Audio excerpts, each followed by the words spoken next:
So, Saito Sensei, the first time Torben Gilbert and I from the Copenhagen Aikido Club went to Iwama in 1984, we've been training under Tomita Sensei.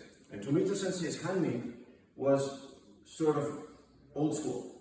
The front foot was slightly outward, at an angle outward. Not quite as much as in Yoshinkan, but in that direction. And when we came to Iwama the first time, Saito Sensei saw us standing that way, and he said, basically, you point the front foot forward. He said when the front foot is pointing to the outside, you can move in that direction quite easily. But in order to move forward in the other direction, you have to readjust the foot and move it. So he recommended that we stand with the front foot basically straight forward. So when I'm in Hitoimi, I sort of have that as a starting point as well.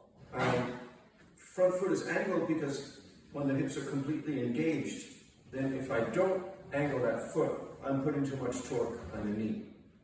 So I angle the foot so that I get hip, knee, and foot in line, but at the first available angle that releases the torque in the knee. That still keeps my feeling of hamni going forward. So that's the reason behind this position and how it feels good for me. It still keeps the frontal position with a feeling of energy going forward, which you have in Hanmi. Saito Sensei would, well, I would say the most often used term that he had was, as we all know, dane, and probably second in line was itsumo Hanmi, always Hanmi.